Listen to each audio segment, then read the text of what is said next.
everyone, it's Adriana, and today we will be making a red velvet raspberry letter cake. This cake was requested in my comments and is 2 layers of my delicious and moist red velvet cake, and it is filled and frosted with fresh raspberries and homemade cream cheese frosting. Okay, let me show you really quickly how to get the paper templates to make this cake. Go to tastypastry.kitchen, and if you go to the recipes page, it looks something like this. You're going to scroll all the way down to the post that says how to make letter cakes and cream tarts with paper templates. Open up that page, and then if you scroll all the way down to the bottom, you're going to see all of the letters in PDF format. So all you have to do is click on the particular template that you need. If you're using a mobile device, as long as you're connected through Wi-Fi to your printer, you can print directly from your phone.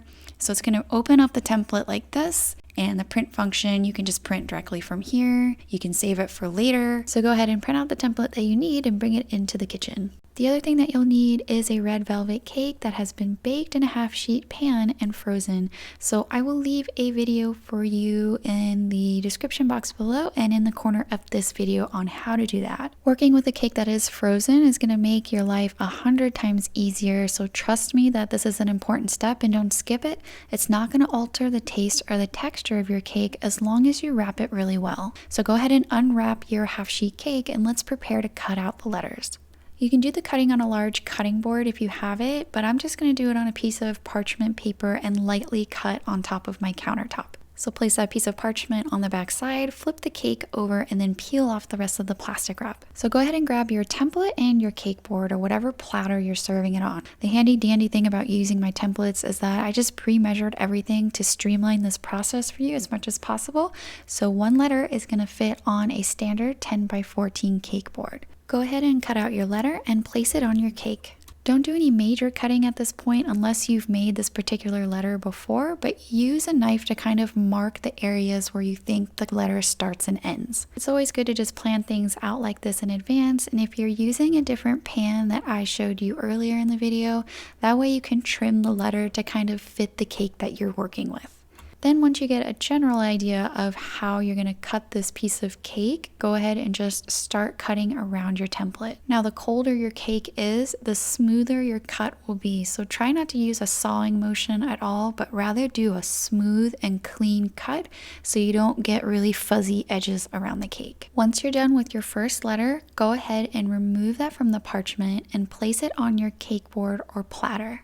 Proceed to cut your second letter out. Once you're done, go ahead and slide that entire parchment onto a large baking sheet to keep that second layer frozen or at least very firm. Because this cake is pretty thin, it tends to thaw out pretty quickly, and so by the time you're done frosting and filling that first layer of cake, you don't want the second layer of cake to be so soft and flimsy that it's difficult to put on the top. So for the frosting, you're going to need a large piping bag fitted with a round tip nozzle. Notice how I twist it at the end so it doesn't all come out when I try to fill the bag. I'm using my homemade cream cheese frosting, which is on my Cakulator baking app. So when you select your red velvet cake baked in a half-sheet pan and you select cream cheese frosting, it will give you the exact amount to fill and frost this cake. Alright, grab my washed and dried raspberries and let's go ahead and frost this cake.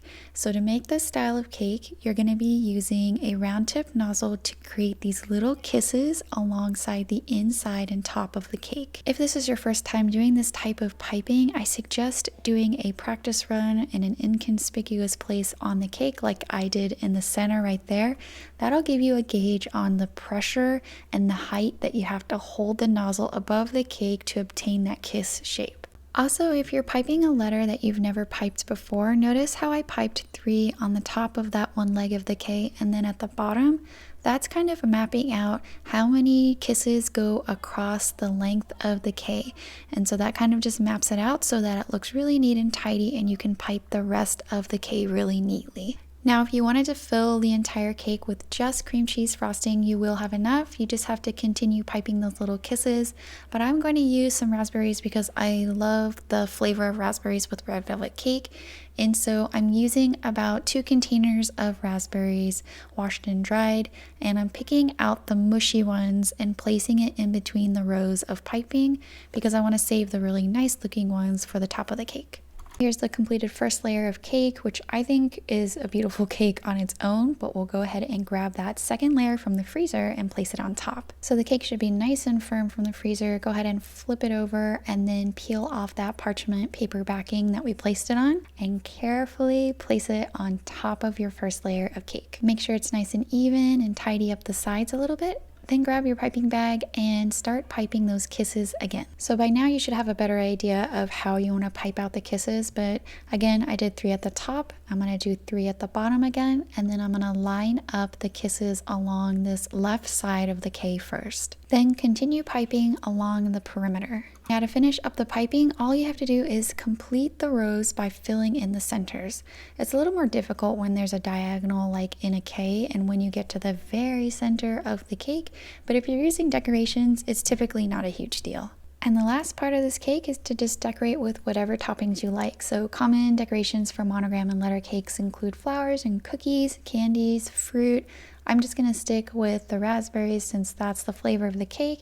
I'm also going to throw on some pearl sprinkles and the classic red velvet topping, which is red velvet crumbs. And here's the finished red velvet cake. I did want to mention really briefly that I did notice last week that I reached 1,000 subscribers here on Tasty Pastry Kitchen, and it's a bit humbling to say the least. I never thought anybody would want to watch me bake, but here I am, and I love it. I love the baking community. It's a very sweet and good-natured community. And I'd like to emphasize that I'd love to keep this channel very community-based, so I'm here to help. If you want to try out new recipes, just shoot me a message. I know some of you have contacted me on Instagram, and I love helping out with baking problems. So yeah, let's connect and see where this takes us, and happy baking and stay safe, everyone.